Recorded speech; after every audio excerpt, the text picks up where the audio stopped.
যুবককে এবার বলতেছে, শোনো হে, দুইটা চোখ থাকলে আসলে মানুষ হওয়া যায় না, কথা বললেই মানুষ হওয়া যায় না, দুইটা কান থাকলে মানুষ হওয়া যায় না, মাথা উঁচু করে হাঁটতে পারলে মানুষ হইতে পারে না, বরং মানুষ হওয়ার জন্য কিছু গুণাবলী লাগে। এবার বলতে শুরু করলেন, তাহলে আপনি এবার বলে দিন মানুষ কাকে বলবো। উত্তরে এবার বুড়া মিয়া বলতেছি, আদমিরা আদমিয়ত বায়দস্ত, আদমিরা আদমিয়ত বায়দস্ত, উদরা গর্বো নবাশদ হাইজমস্ত, উদরা গর্বো নবাশদ হাইজমস্ত, आदमियत लहम शहमो पुस्तनीस, आदमियत लहम शहमो पुस्तनीस, आदमियत जुज़र ज़ाये दुस्तनीस, आदमियत जुज़र ज़ाये दुस्तनीस, गर्ब सूरत आदमी इंसाबुदे, गर्ब सूरत आदमी इंसाबुदे, अहमद अबू जहल हम एक साशुदे, अहमद अबू जहल हम एक साशुदे। बाबा शुनो हे, रक्ते आर मांसेर मिश्रण हইলেই মানুষ হওয়া যায় না, কথা বলতে পারলেই আসলে মানুষ হওয়া যায় না, মানুষের মতো দেখতে মনে হইল আসলে মানুষ হওয়া যায় না। মানুষ যদি হতে হয় তাহলে তার মধ্যে অবশ্যই মানবতা লাগবে, যার মধ্যে মানবতা আছে, যার মধ্যে মনুষ্যত্ব আছে, সেই কেবল মানুষ হইতে পারে। আর যদি তার মধ্যে মনুষ্যত্ব না থাকে তাহলে সে কোনোদিন মানুষ হইতে পারে না। যদি দুইটা হাত পাও থাকলেই মানুষ হওয়া যাইত, কথা বললেই যদি মানুষ হওয়া যাইত, দুইটা পাও থাকলেই যদি মানুষ হওয়া যাইত, দুইটা চক্ষু দিয়া দেখতে পারলেই যদি মানুষ হওয়া যাইত। তবে হ্যাঁ যুবক বলো, আবু জেহেলের মধ্যে সেই গুণ ছিল, উমরের মধ্যেও সেই গুণ ছিল, কিন্তু আবু জেহেল সে একেবারে, কিন্তু আবু জেহেল তেমন, তাকে কোনোদিন মানুষ বলা যায় না। উতবা সাইবা তাদেরকে মানুষ বলা যায় না। উতবা সাইবার মতোই কিন্তু সাহাবায়ে কেরাম ছিলেন, দেখতে মানুষের মতো বলা হয়েছে, কিন্তু তাদেরকে কোনোদিন মানুষ বলা যায় না। পক্ষান্তে আবু বকর সিদ্দিক, তার মধ্যে কোরআনের গুণ চলে আসলো, কোরআনের গুণ চলে আসার কারণে কেমন মানুষ হয়ে গেছি। আল্লাহ নবীর সাহাবী সাইয়্যিদুনা সিদ্দিক আকবর রাদিয়াল্লাহু তাআলা আনহু, যিনি হইলেন বিরাট ইসলামী রাজ্যের প্রধান হয়ে গেলেন, রাষ্ট্রনায়ক হযরত আবু বকর সিদ্দিক, তার গুণ কেমন ছিল কিতাবের মধ্যে লেখে। একদিন হযরত উমর ভাবতে শুরু করলেন, কোনদিন তো হযরত আবু বকরের সাথে নেক আমলের সাথে পাল্লা দিয়া পারলাম না, সব সময় আগে বাড়লো, অতএব আজকে আমি এমন কোন একটা নেক আমল করব, যেই নেক আমলের মাধ্যমে আমি হযরত আবু বকরকে পিছনে ফেলাইয়া দিতে পারবো। হযরত উমর এবার স্পেশাল একটা নেক আমল তালাশ করতে শুরু করলেন, খোঁজাখুঁজি করতেছেন, এমন কোন একটা নেক আমল দরকার, যেই নেক আমল কোশ্চিনকালেও হযরত আবু বকর করতে পারেন নাই। এবার তিনি জঙ্গলের মধ্যে চলে গেলেন। জঙ্গলের মধ্যে যখন অবস্থান করলেন, এবার গিয়া দেখতেছেন রাতের অন্ধকার, অন্ধকারের মধ্যে হঠাৎ লক্ষ্য করে দেখলেন একটা ঝুপড়ির মতো ঘর। সেই ঘরের মধ্যে হযরত উমর প্রবেশ করলেন, গিয়ে দেখতেছেন একজন বৃদ্ধা, একজন বিধবা নারী। জিজ্ঞাসা করলেন, ও মা, এই জঙ্গলের মধ্যে তুমি কেমন করে একা একা বসবাস করো? খাবার দাবারের ব্যবস্থাটা তোমার কেমন করে হয়ে যায়? তোমার পানির কেমন ব্যবস্থা হয়ে যায়? মহিলা আবার উত্তর দিয়া বলতেছেন, এই সব কিছুর ব্যবস্থা আমার নাই, কোনো কিছু আমি করতে পারি না। অতএব হযরত উমর এবার চিন্তা করতে শুরু করলেন, মনে মনে ভাবলেন, আমিরুল মুমিনিন হযরত আবু বকর সিদ্দিক রাদিয়াল্লাহু তাআলা আনহু, উনি হয়তোবা সেই বিদ্যা সম্পর্কে অবগত হবেন না। অতএব তিনি আবার গেলেন, আর যাওয়ার পরে বলতেছেন, বুড়িমা আজকে থেকে মনে করো আমি তোমার একজন সন্তান। আম্মা বা'দু ফাআউযু বিল্লাহি মিনাশ শাইতানির রাজীম। বিসমিল্লাহির রহমানির রহিম। আর-রহমান আল্লামাল কুরআন খালাকাল ইনসান আল্লামাহুল বায়ান। وقال رسول الله صلى الله عليه وسلم خيركم من تعلم القرآن وعلمه أو كما قال عليه الصلاة والسلام. صدق الله مولانا العظيم وصدق رسوله النبي الأمي الكريم ونحن على ذلك لمن الشاهدين والشاكرين والحمد لله رب العالمين. اللهم رب السماوات وما أظللنا ورب الأرضين وما أقللنا ورب الشياطين وما أضللنا. إني أسألك خير هذه القرية وخير ما فيها وخير أهلها وأعوذ بك من شرها وشر ما فيها وشر أهلها.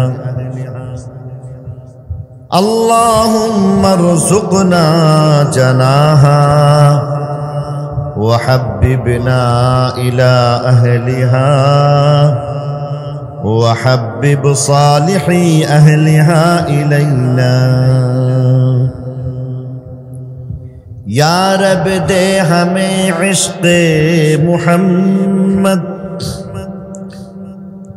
یا رب دے ہمیں عشق محمد اور محمدیوں میں گن ہو محمد ہی محمد. ورد ہمارا رات دن بلغ العلا بکمالہ کشف الدجا بجمالہ حسنت جمیع خصالہ صلوا علیہ وآلہ. میں غلام مصطفیٰ ہوں،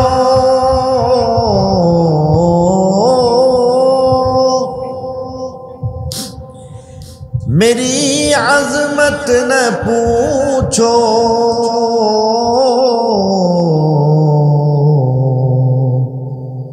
میرے نام سے جہنم کو بھی آ گیا پسینہ.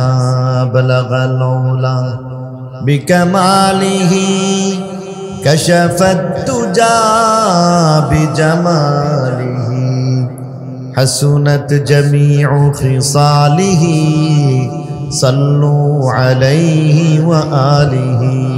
لا الہ الا اللہ.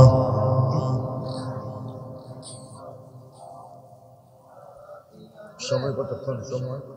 সময় কতক্ষণ?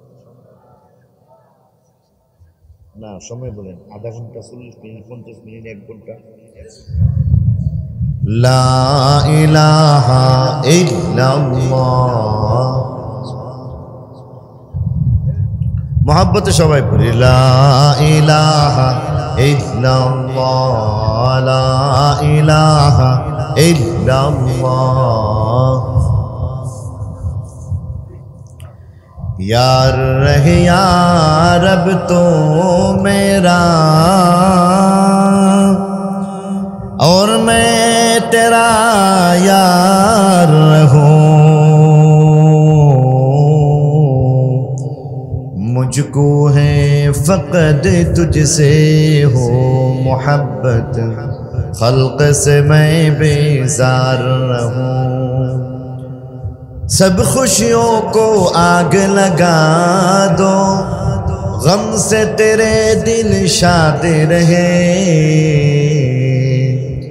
तुझ पर सब घर बार लुटा दो, खानाए दिल आबाद रहे। अब तू रहे बस्ता दम आखिर, विर्द जुबा आई मेरे इला। ला इलाहा इल्लल्लाह, ला इलाहा इल्लल्लाह, ला इलाहा इल्लल्लाह, ला इलाहा इल्लल्लाह, ला इलाहा इल्लल्लाह, मुहम्मदुर रसूलुल्लाह सल्लल्लाहु अलैहि वसल्लम। তাহফিজুল কুরআন হুসাইনিয়া মাদ্রাসার হাফেজ ছাত্রদের পাগড়ি প্রদান উপলক্ষে আয়োজিত আজকের এই মহতি মুবারক মাহফিলের জনাব সভাপতি, মঞ্চে উপবিষ্ট আছেন আমার আরাফাতি ভাই, অত্র এলাকার কৃতি সন্তান ইঞ্জিনিয়ার আশরাফ সাহেব, আমাদের মাঝে আজকে অন্যতম মেহমান হিসেবে উপস্থিত আছেন আমাদের ব্রাহ্মণবাড়িয়ার সাবেক এডিশনাল এসপি, বর্তমানে রংপুর এডিশনাল এসপি জনাব আলহাজ জয়নুল আবদিন সাহেব, মুআজ্জাজ ও মুহতারাম উলামায়ে কেরাম ও মুরব্বিয়ানে ইজাম, বেরাদারান ইসলাম, পর্দার আড়ালের মা ও বোনেরা, আল্লাহ পাকের দয়া আর মেহেরবানি যে আল্লাহ তাআলা আমাকে আপনাকে বরকতময় এই কোরআনের মজলিসে আসার বসার তৌফিক দিলেন। আল্লাহর শুকরিয়া হিসেবে দিল থেকে সবাই বলি আলহামদুলিল্লাহ। আল্লাহর মেহেরবানিতে এক ঝাঁক হাফেজে কোরআন, তাদেরকে আজকে সম্মাননা পাগড়ি প্রদান করা হবে। এখানের মধ্যে অনেকের মতো আজকের যিনি প্রধান মেহমান, খতিব ইসলাম হযরত মাওলানা মুফতি হযরত মাওলানা নুরুল ইসলাম অলিপুরি সাহেব দামাত বারাকাতুহুম, উনার নাতিও আছেন, তাকেও আজকে পাগড়ি প্রদান করা হবে। তাদের মধ্য হইতে আমাদের আব্বাজির নাতি, আমাদের ভাতিজা সাহবান, তাকেও পাগড়ি দেওয়া হবে। হামিমকে দেওয়া হবে পাগড়ি, হামিমকে পাগড়ি দেওয়া হবে। আলহামদুলিল্লাহ, আমাদের মাননীয় এডিশনাল এসপি সাহেবের ছেলে হাফেজ হামিম, তাকেও পাগড়ি দেওয়া হবে। সবাই বলে আলহামদুলিল্লাহ। আজকের এই পাগড়ি প্রদান অনুষ্ঠান বস্তুত এটা জান্নাতের মধ্যে একজন হাফেজ কোরআনকে সম্মান দেওয়ার একটা নমুনা। একজন হাফেজ কোরআনের মর্যাদা সম্পর্কে আসলে আমরা কোনো কিছু উপলব্ধি করতে পারি না। একজন হাফেজ কোরআনকে আল্লাহ রাব্বুল আলামিন কি ধরনের মর্যাদা দিয়েছেন এটা বলে শেষ করা যায় না। কোরআনের মর্যাদা আর জাগতিক জ্ঞান বিজ্ঞানের মর্যাদার দিক থেকে তুলনামূলক একটা বিশ্লেষণ করা যায়। হাকিমুল ইসলাম হযরত মাওলানা কারি তৈয়ব সাহেব রহমতুল্লাহি আলাইহি এটাকে মোটামুটি একটা বিশ্লেষণ করেছেন। উনি ওনার কিতাবের মধ্যে লিখেছেন যে জাগতিক জ্ঞান বিজ্ঞান এগুলির মধ্যে মানুষের মর্যাদা বাড়ে না, কোরআনের জ্ঞানের দ্বারা মানুষের মর্যাদা বাড়ে।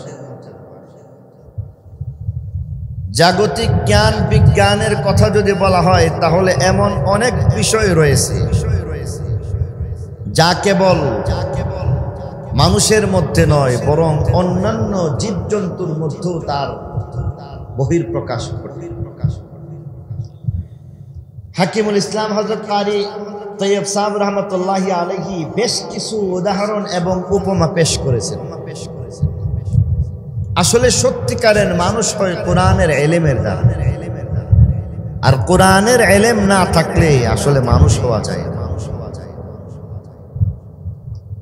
জাগতিক জ্ঞান বিজ্ঞানের মধ্য হইতে যদি লক্ষ্য করা হয় যে আমরা খুব সাংঘাতিকভাবে চিন্তা করে থাকি, একজন ডাক্তারকে সমাজের মধ্যে অনেক সম্মানের চোখে দেখা হয়। চিকিৎসা বিজ্ঞানের মধ্যে তাদের অবদান রয়েছে। একজন ডাক্তার যেই জ্ঞান এর মালিক হচ্ছেন, বলা হয় কখনো কখনো অন্যান্য জীবজন্তুর মধ্যেও তার বহিঃপ্রকাশ ঘটে। উদাহরণ হিসেবে বলে দেওয়া হয়েছে যে চিকিৎসার জন্য দেখা যায় যে কখনো কখনো আমরা এমন সকল কিছু জীবজন্তু দেখেছি এবং তাদের এমন চিকিৎসা পেয়েছি, বর্তমানেও পাওয়া যায়, যেগুলি কখনো কখনো মানুষকে হার মানায় ফেলে। মানুষের মধ্যে এই চিকিৎসা নেই। লক্ষ্য করার বিষয়, সাপ আর বেজির যুদ্ধের কথা আমরা শুনে থাকি। সাপ আর বেজি যখন একটা আরেকটার সাথে ঝগড়া লাগে, বিষধর সাপ যখন বেজিকে আক্রমণ করে বসে এবং এইভাবে যখন কামড়ে তাকে ক্ষত বিক্ষত আহত, এবং তাকে যখন বিষধর সাপ কামড়ে দেয়, মরে যাওয়ার উপক্রম যখন হয়ে যায়, তখন সেই বেজি জঙ্গলের মধ্যে যায়। আর সেই জঙ্গলের মধ্যে যখন যায়, যাওয়ার পরে ছোট্ট একটা গাছ খায়। এই গাছের জ্বর অথবা এই গাছটাকে খেয়ে ফেললে কিছুক্ষণের মধ্যে এই বেজি সুস্থ হয়ে যায়, তার মধ্যে বিষক্রিয়া বলতে কিছুই থাকে না। তাহলে বোঝা গেল ডাক্তারি পেশা, ডাক্তারি বিজ্ঞান, এটাই যদি অনেক বড় হিসাবে ভাবতে হয়, তাহলে ক্ষেত্র বিশেষ বেজিও ভালো ডাক্তার, নিজের চিকিৎসা নিজেই করতে পারতেছে, নিজের চিকিৎসার মধ্যে ব্যতিক্রম কিছু হচ্ছে না, বরং হসপিটালে নেওয়ার কোনো প্রয়োজন পড়ে না। রোগী নিজেই জঙ্গলে যায়, গাছ খাইতেছে, ভালো হয়ে যাইতেছে। তাহলে ডাক্তার হইলেই মানুষ হওয়া যায় না। তাহলে বোঝা গেল মানুষ হইতে গেলে ব্যতিক্রম কিছু লাগে নাকি লাগে না? ব্যতিক্রম কিছু লাগে। আমাদের মধ্যে একটা প্রাণী আছে, এটাকে আমরা বানর বলে থাকি। শাইখুল আদব হযরত এজাজ আলী রহমাতুল্লাহি আলাইহি দারুল দেওবন্দের একটা ঘটনার কথা বলতেন। আমরা আমাদের আব্বাজির কাছে সেই গল্প শুনছি, আম্মাজির কাছেও সেই গল্প শুনছি। শাইখুল আদব হযরত এজাজ আলী রহমাতুল্লাহি আলাইহি বানরের উপদ্রবের মধ্যে পড়লেন এবং দেখা গেছে তার অনেকগুলি কিতাব বানর নষ্ট করে ফেলল। বিশেষভাবে একবার উনি এতটাই দুঃখিত হইলেন যে দেখা গেছে যে ওনার দুর্লভ মূল্যবান একটা গ্রন্থ একবার বানর ছু মেরে নিয়ে গেল আর গাছের আগায় গিয়া পড়ছে। বানর নাকি মানুষের কথা বলছে। তো হুজুর বারবার বলতেছেন যে দেখ দেখ, আমার কিতাবটা নিবি না, নষ্ট করবি না, এই কিতাব এখন আর পাওয়া যায় না, এত মূল্যবান দুর্লভ যেই কিতাব, এই কিতাবটাকে নষ্ট করিস না, লাগলে আরো কিছু কিতাব নিয়ে যা, তোর জন্য অনেক খাবার দাবারের ব্যবস্থা করে দিব। কিন্তু কিছুতেই কিছু হচ্ছিল না, একটা একটা করে পাতা ছিঁড়ে ছিঁড়ে ওনার কাছে দিতেছিল আর সবটা কিতাব নষ্ট করে দিল। শাইখুল আদব হযরত মাওলানা এজাজ আলী রহমাতুল্লাহি আলাইহি বড় কষ্ট পাইলেন আর মনে মনে চিন্তা করলেন একটা কঠিন প্রতিশোধ নেওয়া লাগবে। আর এই কারণে তিনি আটার মধ্যে এমন কিছু বিষ মিশাইলেন যার মধ্যে কোনো গ্রান নাই। বিষেরও তো একটা দুর্গন্ধ করে, এমন কোনো গ্রান হতে। আবার এটা কার্যকরী হবে, খাইলে সঙ্গে সঙ্গে মারা যায়। উনি মনে মনে চিন্তা করতেছেন বিষাক্ত রুটি খাওয়াইয়া সবগুলি বানরকে মেরে ফেলবেন। আর এই কারণে তিনি সঙ্গে সঙ্গে করলেন কি, রুটি না বানাইয়া ছাদের মধ্যে রুটি দিয়ে দিছে। ছাদের মধ্যে যখন রুটি ছড়াইয়া দিছে, আমার কাছে মনে হয় বানর মনে মনে হাসতেছিল, এত ভালো, যেখানে আধাটা রুটি নিতে গেলে কত পিটুনি খাইতে হয়, আর আজকে একেবারে ছাদের মধ্যে ওনারা রুটি দিয়ে দিছে, সমস্যা আছে। ছাদের মধ্যে যে ছড়াইয়া ছিটাইয়া যে রুটি রাখা হইল, একটা রুটি কোনো বানর ধরল না, বরং সারাদিন পরে দেখা গেল ইফতারের সময় ছাত্রদেরকে দেখবেন হুসাইনিয়া মাদ্রাসার মধ্যেও এমন হয়, মাঝখানে একটা দস্তরখান দেওয়া হয়, দুই দিকে ছেলেরা বসে, তবলিগ ওয়ালারা যেভাবে বসে, তো দেখেন যে দুই দিক থেকে সারিবদ্ধভাবে তারা এইভাবে বসে গেল, মাঝখানে দস্তরখানের মতো বিরাট রুটিগুলি মাঝখানের এই রুটিগুলিকে রেখে সবাই বসা, সব কয়টা বানর বসা, একটা বানরও রুটি খাচ্ছে না, নাকে লাগায় লাগায় চুপ বসে আছে। বানরের একটা সর্দার আছে, এই সর্দার উস্তাদের মতো, উস্তাদ যেমন খেদমতের কিছু সাথী বের করে, বানরদের মধ্যে হইতে কয়েকটা বানরকে বের করলো, এই তারা 3-4টাকে নিয়ে জঙ্গলে চলে গেছে। জঙ্গলে চলে যাওয়ার পরে সেখান থেকে বড় একটা গাছের ঢাল নিয়ে আসছে। আব্বাজি বলতেন যে এটা আমাদের দেশের সিটকির ঢাল। সিটকি চিনেন? ফুলাবানে চিনবো না, আমরা চিনবো, আপনারা চিনবেন। সিটকির ঢালের মতো এমন বড় একটা গাছ নিয়ে আসছে। সবার হাতে অল্প অল্প মেসওয়াকের মতো অল্প অল্প ঢাল দিয়ে দিছে। আর সবাই ইফতারের যেন টাইম হয়েছে না, সাইরেনের অপেক্ষায় আছে, এই ডাল নিয়ে বসে দিচ্ছে। সবাইকে কমপ্লিট দেওয়ার পরে তখন জোরে আওয়াজ করছে, কে কে করে আওয়াজ করছে, সাইরেন বাইজে গেল। এবার করলো কি, সামান্য একটু পাতা আর এই ঢালের মধ্যে কামড় দেয় আর রুটি খায়। এমন করে করে সব কয়টা রুটি খাইয়ে ফেলছে, একটা বানরেরও কিছু হয়নি। সুবহানাল্লাহ বলবেন না?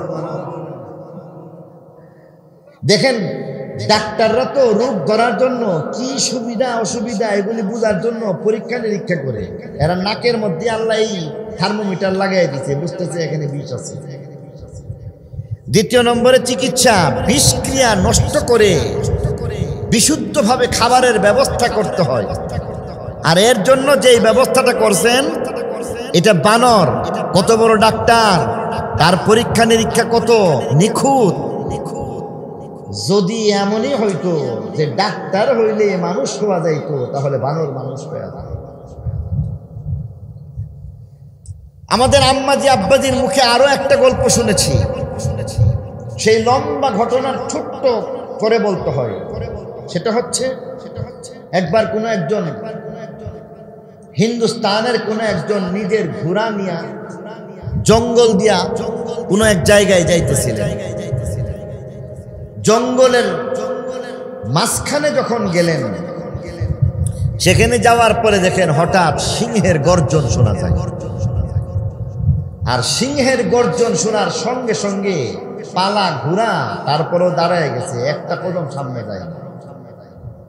এর মধ্যে দেখতেছে একটা সিংহ আসলো, কিন্তু আশ্চর্য, এই সিংহটা আরোহীকে কোনো আক্রমণ না করে কেমন যেন তার পায়ের মধ্যে পা চাটতে শুরু করলো, লেজ দিয়া ইশারা করতেছে সে যেন নেমে যায়। তাকে এবার নামাইয়া জঙ্গলের ভিতরে নিয়ে গেল। গহীন জঙ্গলের ভিতরে ধাক্কায় ধাক্কায় যখন নিয়ে যায়, তখন তিনি ভাবতেছেন হয়তোবা জঙ্গলের ভিতরে নিয়া সকল সিংহগুলি একসাথে হইয়া আমাকে খাবলায় খাবলায় খাইবে। এই কারণে তিনি শঙ্কিত, কিন্তু তারপরেও ধাক্কায় যখন গেলেন, এক জায়গায় গিয়ে দেখেন একটা গুহা, সেই গুহার মধ্যে একটা বড় সিংহ। এই সিংহটা এটা এমন ভাবে শুয়ে আছে, 4টা পাও উপরের দিকে করা আছে, আর এইভাবে নড়াচড়া করতেছে। যেই সিংহটা গেল সেই সিংহটা গিয়া তাকে ধাক্কাইয়া তার কাছে নিয়ে গেছে। কোনো কিছু আসলে প্রথমে বুঝতে পারে নাই, পরে দেখতেছে যে তার পা অনেক ফুলে গেছে, পায়ের মধ্যে বড় কোনো একটা হাড্ডি অথবা কাঁটাযুক্ত বিষয় এমন কিছু একটা হবে, এটা লেগে গেছে এবং এর কারণে পুরাটা পা পুজ হয়ে গেছে এবং পুরাটা পা ফুলে গেছে। এক পর্যায়ে মুখ দিয়া ধাক্কাইয়া দেখাইয়া দিতেছে এই কাঁটাটাগুলো। উনি তখন সামনে দেখতেছেন, যখন এই অবস্থা দেখতেছেন ঠিক একটা কাঁটা, এই কাঁটাটাকে খুললেন। কাঁটা খোলার পরে ভালো করে টিপ দিছেন, অন্তত 3 থেকে 4 কেজি পুজ বের হয়েছে। এই পুজগুলি যখন বের হয়ে গেছে তখন ভালোভাবে মুছে অনেকটা ব্যান্ডেজের মতো করে এটাকে রেখে দিলেন। দেখেন যে ওই যে সিংহটা ছিল সেই সিংহটা নাই। উনি বের হতে যাইবেন, হঠাৎ দেখেন গর্জন করতে করতে আবার সেই প্রথম সিংহটা চলে আসছে। এবার তাকে আবার জঙ্গলের দিকে ধাক্কায় নিয়ে যাইতেছে, জঙ্গলের ভিতরে ধাক্কায় নিয়ে যাইতেছে। এখন মনে করতেছে কাজ শেষ, এখন মনে হয় খাইয়া ফেলবে। আসলে জীব জন্তু অকৃতজ্ঞ হয় না, আফসোস মানুষ অকৃতজ্ঞ হয়ে আছে। সে তাকে সেখানের মধ্যে নিয়ে গেলেন, আর সেখানের মধ্যে নিয়ে যাবার পরে দেখেন আমাদের দেশের লতির মতো একটা উদ্ভিদ, এমন একটা লতা, এটা দেখা যাইতেছে। সেখানে আবার করলেন কি, ওই লতিগুলিকে কামড়ে নিজে খাইতেছে আর বারবার তাকে কিছু একটা ইশারা করতে চাইতেছে। শেষমেশ দেখা গেছে এটা তার মুখের মধ্যে এইভাবে কামড় দিয়া নিয়ে আইসা মুখের মধ্যে লাগাই দিয়েছে। তখন উনি দেখতেছেন তার মধ্যে এক প্রকারের রস, এটা খুব সাদা দুধের মতো, খুব মিষ্টি। খাইতে শুরু করছেন, একেবারে খেয়ে ফেলছে।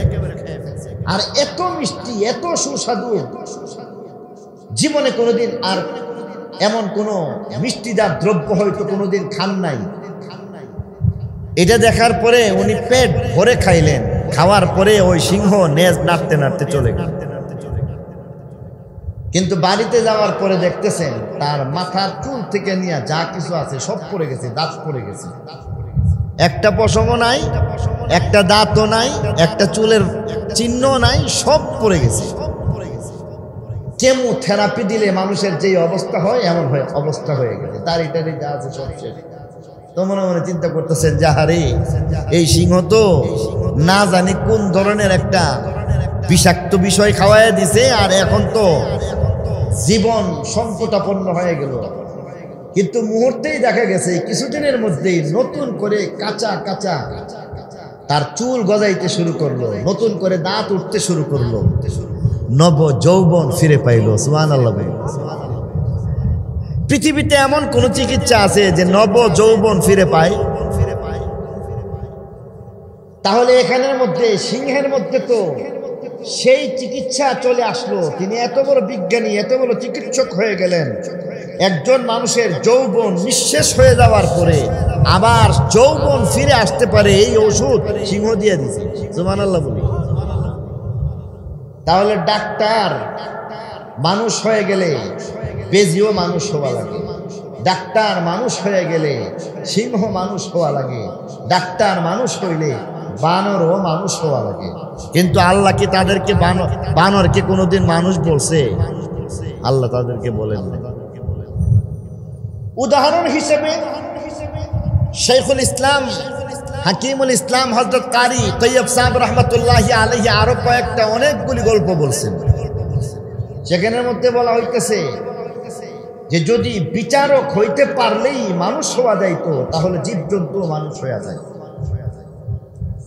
কারণ বিচারকের মধ্য হইতে অন্যতম একজন বিচারক হইতেছে মৌমাছির রানী মৌমাছি।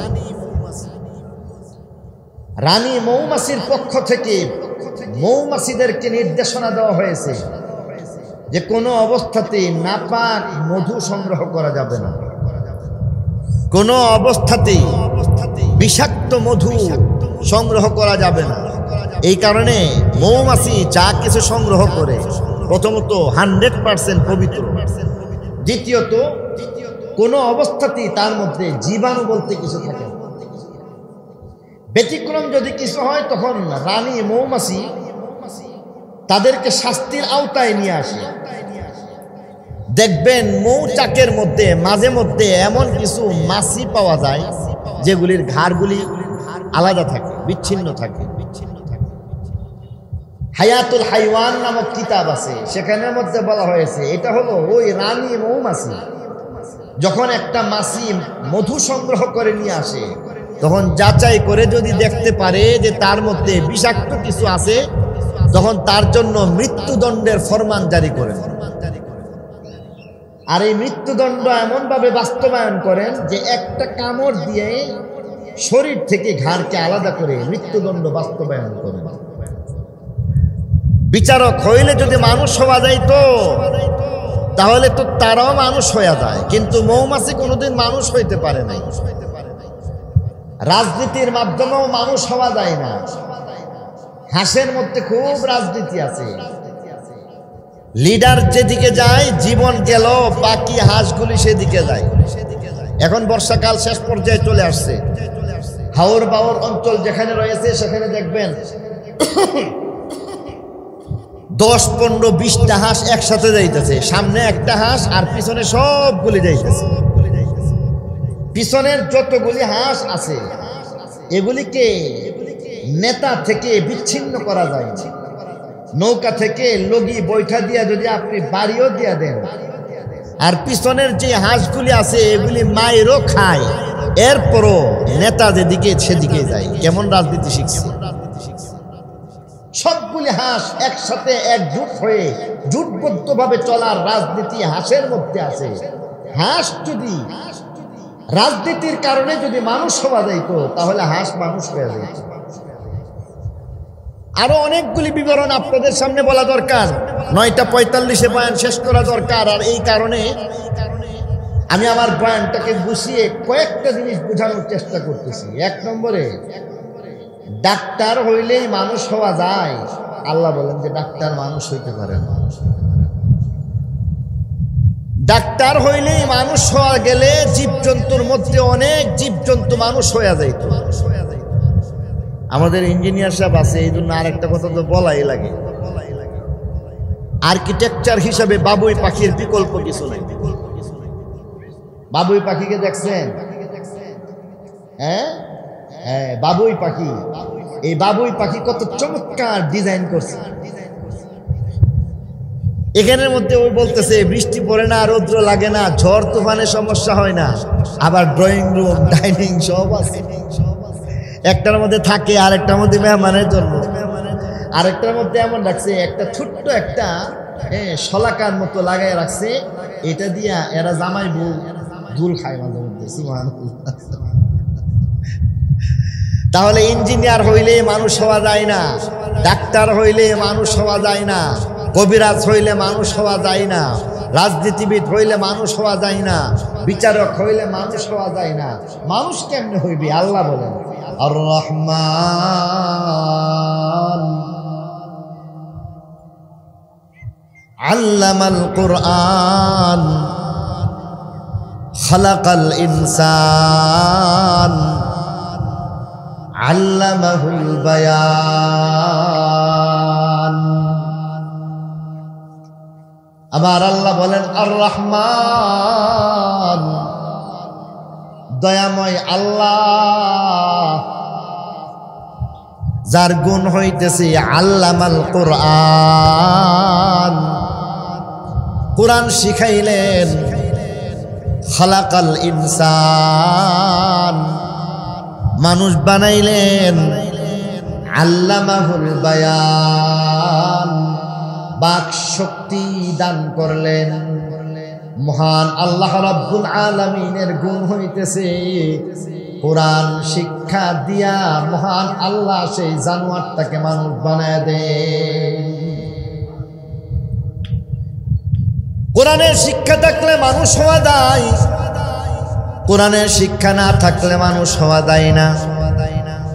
কোরআনের শিক্ষা থাকলে কেমন মানুষ হয়, আর কোরআনের শিক্ষা না থাকলে কেমনে অমানুষ হয়ে যায়।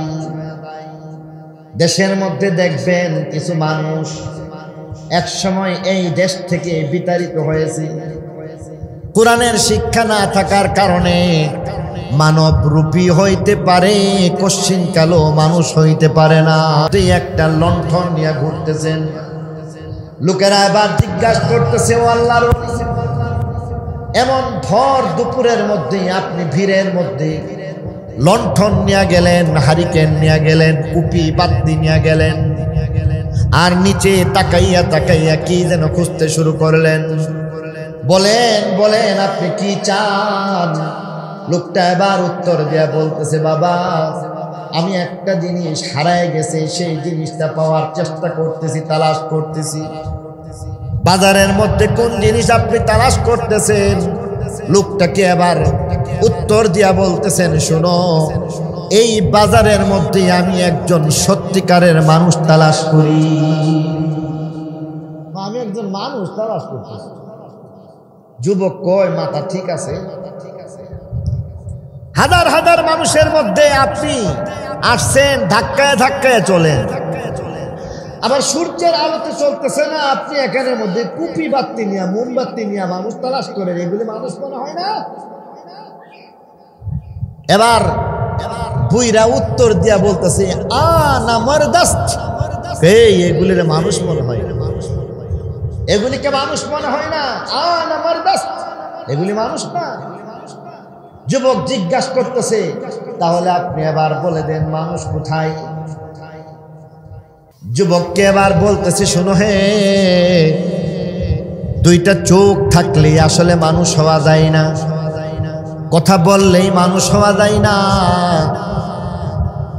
দুইটা কান থাকলে মানুষ হওয়া যায় না, মাথা উঁচু করে হাঁটতে পারলে মানুষ হইতে পারে না, বরং মানুষ হওয়ার জন্য কিছু গুণাবলী লাগে।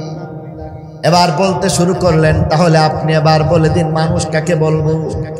উত্তরে এবার বুড়া মিয়া বলতেছি, আদমিরা আদমিয়ত বায়দস্ত, আদমিরা আদমিয়ত বায়দস্ত, উদরা গর্বো নবাশদ হাইজমস্ত, উদরা গর্বো নবাশদ হাইজমস্ত, आदमियत लहम शहमो पुस्तनीस, आदमियत लहम शहमो पुस्तनीस, आदमियत जुज़र जाए दुस्तनीस, आदमियत जुज़र जाए दुस्तनीस, गर्ब सूरत आदमी इंसान बुदे, गर्ब सूरत आदमी इंसान बुदे, अहमद अबू जहल हम एक साशुदे, अहमद अबू जहल हम एक साशुदी। बाबा शुनो हे, रक्ते आर मांसेर मिश्रण हইলেই মানুষ হওয়া যায় না, কথা বলতে পারলেই আসলে মানুষ হওয়া যায় না, মানুষের মতো দেখতে মনে হইল আসলে মানুষ হওয়া যায় না। মানুষ যদি হতে হয় তাহলে তার মধ্যে অবশ্যই মানবতা লাগবে। যার মধ্যে মানবতা আছে, যার মধ্যে মনুষ্যত্ব আছে, সেই কেবল মানুষ হইতে পারে। আর যদি তার মধ্যে মনুষ্যত্ব না থাকে তাহলে সে কোনোদিন মানুষ হইতে পারে না। যদি দুইটা হাত পাও থাকলেই মানুষ হওয়া যাইত, কথা বললেই যদি মানুষ হওয়া যাইত, দুইটা পাও থাকলেই যদি মানুষ হওয়া যাইত, দুইটা চক্ষু দিয়া দেখতে পারলেই যদি মানুষ হওয়া যাইত। তবে হ্যাঁ যুবক বলো, আবু জেহেলের মধ্যে সেই গুণ ছিল, উমরের মধ্যেও সেই গুণ ছিল, কিন্তু আবু জেহেল সে একেবারে, কিন্তু আবু জেহেল তেমন, তাকে কোনোদিন মানুষ বলা যায় না। উতবা সাইবা তাদেরকে মানুষ বলা যায় না। উতবা সাইবার মতোই কিন্তু সাহাবায়ে কেরাম ছিলেন, দেখতে মানুষের মতো মনে হয়েছে, কিন্তু তাদেরকে কোনোদিন মানুষ বলা যায় না। পক্ষান্তে আবু বকর সিদ্দিক, তার মধ্যে কোরআনের গুণ চলে আসলো। কোরআনের গুণ চলে আসার কারণে কেমন মানুষ হয়ে গেছি। আল্লাহ নবীর সাহাবী সাইয়্যিদুনা সিদ্দিক আকবর রাদিয়াল্লাহু তাআলা আনহু, যিনি হইলেন বিরাট ইসলামী রাজ্যের প্রধান হয়ে গেলেন, রাষ্ট্রনায়ক হযরত আবু বকর সিদ্দিক, তার গুণ কেমন ছিল কিতাবের মধ্যে লেখে। একদিন হযরত উমর ভাবতে শুরু করলেন, কোনদিন তো হযরত আবু বকরের সাথে নেক আমলের সাথে পাল্লা দিয়া পারলাম না, সব সময় আগে বাড়লো। অতএব আজকে আমি এমন কোন একটা নেক আমল করব, যেই নেক আমলের মাধ্যমে আমি হযরত আবু বকরকে পিছনে ফেলাইয়া দিতে পারবো। হযরত উমর এবার স্পেশাল একটা নেক আমল তালাশ করতে শুরু করলেন, খোঁজাখুঁজি করতেছেন। এমন কোন একটা নেক আমল দরকার, যেই নেক আমল কোশ্চিনকালেও হযরত আবু বকর করতে পারেন নাই। এবার তিনি জঙ্গলের মধ্যে চলে গেলেন। জঙ্গলের মধ্যে যখন অবস্থান করলেন, এবার গিয়া দেখতেছেন রাতের অন্ধকার, অন্ধকারের মধ্যে হঠাৎ লক্ষ্য করে দেখলেন একটা ঝুপড়ির মতো ঘর। সেই ঘরের মধ্যে হযরত উমর প্রবেশ করলেন। গিয়ে দেখতেছেন একজন বৃদ্ধা, একজন বিধবা নারী। জিজ্ঞাসা করলেন, ও মা, এই জঙ্গলের মধ্যে তুমি কেমন করে একা একা বসবাস করো? খাবার দাবারের ব্যবস্থাটা তোমার কেমন করে হয়ে যায়? তোমার পানির কেমন ব্যবস্থা হয়ে যায়?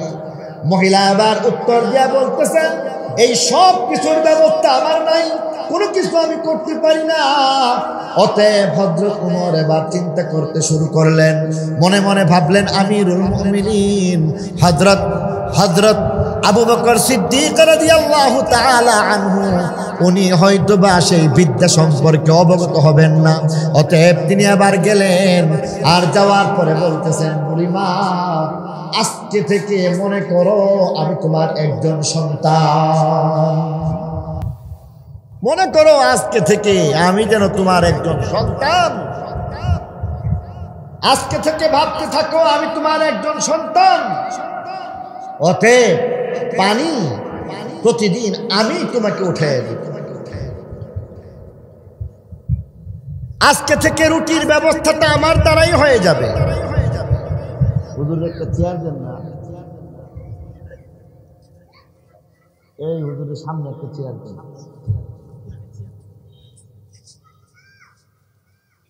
আজকে থেকে পানির ব্যবস্থা আমি করে দিব। আজকে থেকে পানির ব্যবস্থাটা আমি তোমাকে করে দিতে চাই, রুটির ব্যবস্থা আমি করব, ঘর ঝাড়ু দেওয়ার দায়িত্ব আমার। ঝাড়ুটা দেও, একটু ঝাড়ু দিয়ে দিব, খাবার দাবারের ব্যবস্থা করব। আপনি আধা ঘন্টা আগে বুঝছেন, আমার 10টা পর্যন্ত টাইম দিচ্ছে।